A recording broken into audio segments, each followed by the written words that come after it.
हम पढ़ेंगे electric field on the axis of charging. Okay, ये काफ़ी इंपॉर्टेंट कॉन्सेप्ट है बोर्ड्स पॉइंट ऑफ व्यू से। ओके, तो तैयार हो? पेन और बुक और पेन निकाल के बैठ जाओ और जो मैं लिख रहा हूँ वो आप लोग लिखो। ओके, तो क्वेश्चन देखो क्या है, electric field on the axis of charge ring. तो सबसे पहले आपको क्या बनाना है, एक रिंग बना दो। हाँ, फिर वही रिंग आप क्या करो, जाके अपनी गर्लफ्रेंड को दे दो, क्रश को दे दो। ये लो आपके लिए रिंग लाया हूँ। देखो रिंग भी नहीं बन रहा है मेरे से, इतना इतना सिंगल हूँ। ओ, चलो ये रिंग बन गया। इस पर मैं क्या करूँगा, चार्ज को डिस्पर्स कर दूंगा। पॉजिटिव चार्ज पॉजिटिव चार्ज, मैं बहुत पॉजिटिव इंसान हूँ तो मैं पॉजिटिव चार्ज लूँगा। ये रहा मेरा पॉजिटिव चार्ज। ओके, अब क्या आगे, on the axis of charge ring, मतलब इसके, ये इसका सेंटर होगा, इसके एक्सिस पे, ये इसका एक्सिस होगा। इस पॉइंट पे मैं निकालता हूँ इलेक्ट्रिक फील्ड। समझे यहाँ तक? कुछ डाउट है यहाँ पे? नहीं है? ये स्टेप 1 था। अब स्टेप 2 देखते हैं। अब मैं क्या करूँगा, इस पॉइंट पे मुझे, ये पॉइंट पी ले लेता हूँ, इस पे मुझे इलेक्ट्रिक फील्ड निकालना है। मतलब यहाँ पे एक टेस्ट चार्ज रखूँगा मैं, प्लस क्यू। अब मुझे ये बताओ, इलेक्ट्रिक फील्ड एक पॉइंट के लिए क्या होता है? अगर ये एक चार्ज है, अगर ये प्लस क्यू चार्ज है और इसके इतने डिस्टेंस पे हमें पूछा है इलेक्ट्रिक फील्ड, तो कितना होता है? E इज इक्वल्स टू के क्यू बाय आर स्क्वायर। ये हमें पता है। बट यहाँ पे एक चार्ज नहीं है, यहाँ पे अनेक चार्ज है, मतलब काफ़ी ढेर सारा चार्ज है। तो इस चार्ज की वजह से कुछ अलग इलेक्ट्रिक फील्ड होगा, इस चार्ज की वजह से अलग होगा। मतलब हर एक का चार्ज का इलेक्ट्रिक फील्ड यहाँ पे कुछ अलग अलग आएगा। ओके, और उसको हमें क्या करना पड़ेगा, ऐड करना पड़ेगा। तो अगर ऐसा क्वेश्चन आया उसमें ढेर सारे चार्ज हो, तो याद रखना हमेशा हम क्या करेंगे, एक छोटा सा पार्ट लेंगे, एक छोटा सा पार्ट कंसीडर करेंगे। ओके, मैंने ये पार्ट कंसीडर किया एंड मैंने बोला ये, इसमें डी क्यू चार्ज है। डी क्यू मतलब एक सिंगल चार्ज है, और इस पार्ट को यहाँ से मैं जोड़ दूंगा क्योंकि यहाँ पे इलेक्ट्रिक फील्ड निकालना है।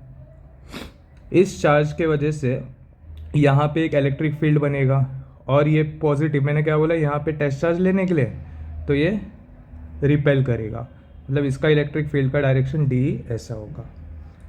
ये समझे आप लोग? समझे?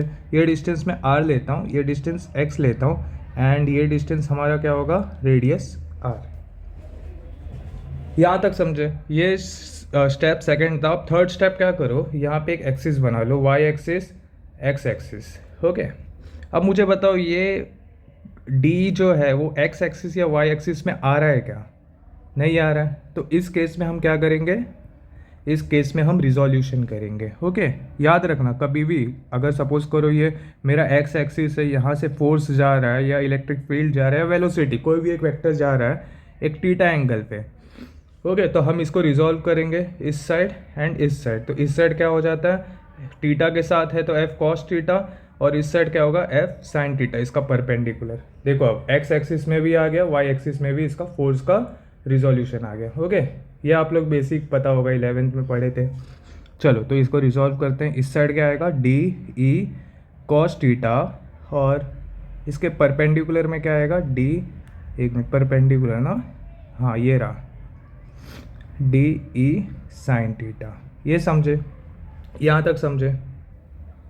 यहाँ तक समझे आप लोग? चलो अब मुझे बताइए, एक डी क्यू चार्ज के वजह से यहाँ पे इलेक्ट्रिक फील्ड कितना बनेगा? डी क्यू के वजह से, अरे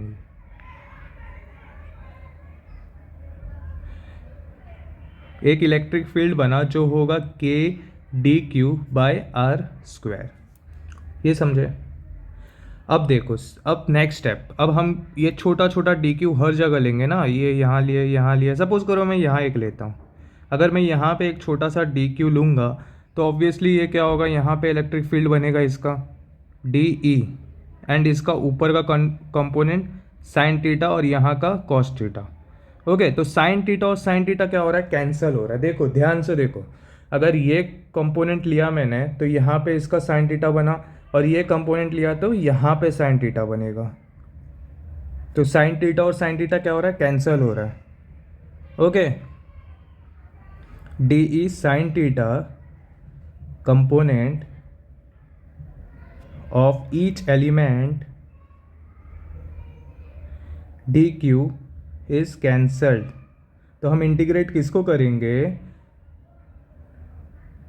ओके हम इंटीग्रेट किसको करेंगे, डी ई कॉस थीटा को, cancelled by D E sine theta of opposite component, ये समझे।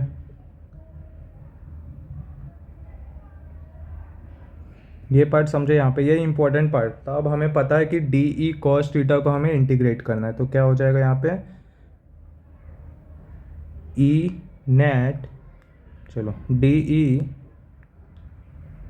Is equals to d e cos theta, ये इसको हम कर देंगे इंटीग्रेट।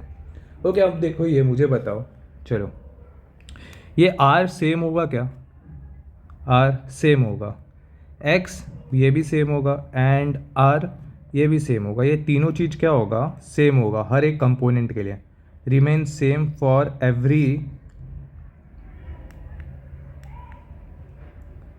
डी क्यू ना।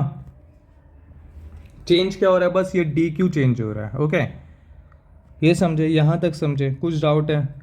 टीटा जो एंगल है, ये हमारा टीटा है, वो भी क्या होगा, सेम होगा, टीटा भी सेम होगा। यहाँ तक समझे, सच्ची बोलो।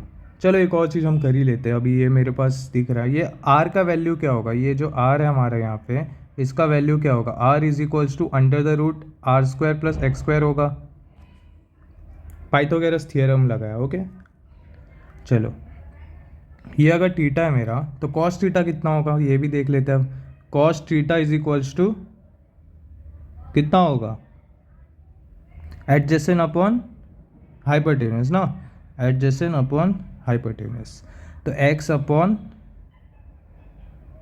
आर कितना है, under the root r square plus x square, ये समझे यहाँ तक। चलो आगे बढ़ते हैं, अब ये डी ई कॉस थीटा को इंटीग्रेट करते हैं। तो सबसे पहले डी ई का वैल्यू हमें पता है, डी ई का वैल्यू कितना हो जाएगा, ये ई नेट हो जाएगा, डी ई का इंटीग्रेशन, डी ई का value k d q upon r square, और कॉस थीटा का वैल्यू भी हमने निकाल लिया। चलो लास्ट में पुट करते, बस ये आया, कांस्टेंट को बाहर ले लो, ई नेट इज इक्वल्स टू के बाय आर स्क्वायर, टीटा भी कांस्टेंट है मतलब कॉस टीटा भी बाहर आएगा, बचा क्या, डी क्यू, और डी क्यू, छोटे डी क्यू को अगर मैं ऐड किया, छोटे छोटे डी क्यू को, ये पूरे छोटे छोटे डी क्यू को मैं हर जगह ऐड किया, तो क्या हो जाएगा, एक बड़ा क्यू बन जाएगा, तो इसका इंटीग्रेशन क्या आएगा, बड़ा क्यू, तो ये क्या हो जाएगा, e net is equals to के q r square upon r square cos theta. Okay अब मैंने क्या कॉस टीटा का वैल्यू निकाल के रखा है, कितना निकाला है देखो, ये रहा x by r. Okay cos theta का वैल्यू मैं निकाला हूँ, तो यहाँ पुट कर दूँगा k q upon r square into x upon r, तो ये कितना हो जाएगा, k Q x upon r cube. चलो इसका वैल्यू पुट करते हैं, e net is equals to के Q x upon r square plus x square 3/2, ये आया हमारा। देखो इजी डेरिवेशन था। सबसे पहले हम एक छोटा सा पॉइंट लिए, उस पॉइंट के वजह से ये टेस्ट चार्ज यहाँ पे रख के पी पॉइंट पे, तो वो रिपेल किया, मतलब डी ई हमारा यहाँ आया। ओके फिर इसका हमने रिजोल्यूशन लिया, तो यहाँ पे D e cos theta and यहाँ पे डी साइन थीटा है, तो डी साइन थीटा देखो मर रहा है एक दूसरे से। अगर ये कंपोनेंट ऊपर वाला कंपोनेंट डी क्यू लिया और जस्ट इसके अपोजिट डी क्यू लिया, तो हमारा डी साइन थीटा खत्म हो रहा है, डी ई कॉस थीटा बचेगा, तो उसका इंटीग्रेशन करेंगे। डी ई का वैल्यू हमें पता है, d is equals to k d q by r square, ये हमने पुट किया। फिर कॉस थीटा हमने क्या किया, वहाँ से कॉस थीटा भी निकाल लिया। Okay cos theta x by r होता है, एक्स इज इक्वल आर का वैल्यू क्या हो जाएगा, पाइथागोरस थ्योरम से under the root r square plus x square.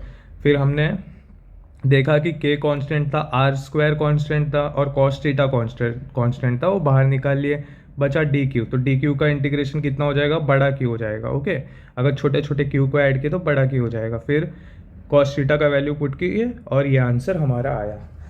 अब मैं पूछूंगा एट सेंटर कितना होगा, एट सेंटर इलेक्ट्रिक फील्ड कितना होगा। तो देखो यहाँ पे सेंटर में मतलब x हमारा 0 हो जाएगा, सेंटर में x 0 हो जाएगा, तो at centre x stand for 0 या x इज इक्वल्स टू 0, तो यहाँ पे हम x का वैल्यू 0 पुट कर देते, तो आप देखोगे ई नेट विल बी 0, सेंटर पे इलेक्ट्रिक फील्ड 0 होगा, ये समझे।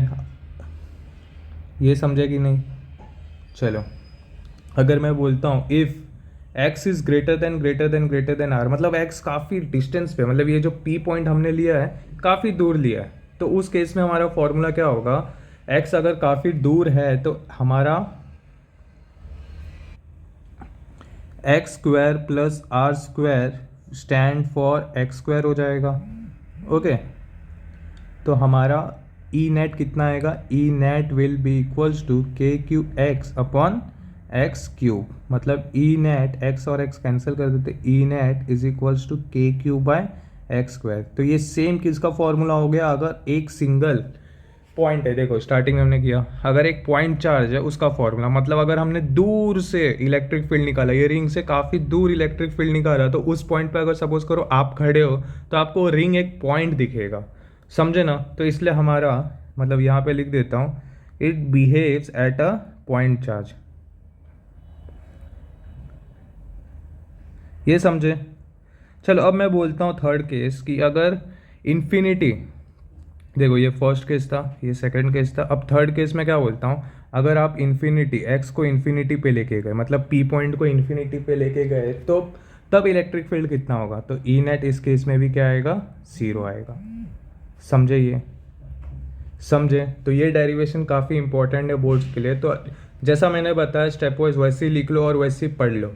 ओके, आ जाएगा, ईजी है। ओके, और अगर आपने वीडियो यहाँ तक देखा है तो प्लीज़ लाइक करो, शेयर करो अपने दोस्तों के साथ, कमेंट करो, सब्सक्राइब करो। ओके, आप लोग का प्यार मिलेगा तब जाके मैं आगे और भी अच्छे से, अभी तो ये स्क्रीन रिकॉर्डिंग में मैं कर रहा हूँ, मैं अभी कैमरा वैमरा सोच रहा हूँ ख़रीद के फिर फेस के साथ पढ़ाना स्टार्ट करो, जिससे मैं कनेक्शन आप लोगों से बना पाऊँ। ओके, तो आप लोग बस मदद करो, हेल्प करो, वीडियो देखो अच्छे से, पूरा कंटेंट देखो, काफ़ी अच्छा कंटेंट मिलेगा, ये भी मैं श्योर बोलता हूँ। और सब्सक्राइब करो चैनल, दोस्तों के साथ शेयर करो। चलो मिलते हैं नेक्स्ट वीडियो में, बाय।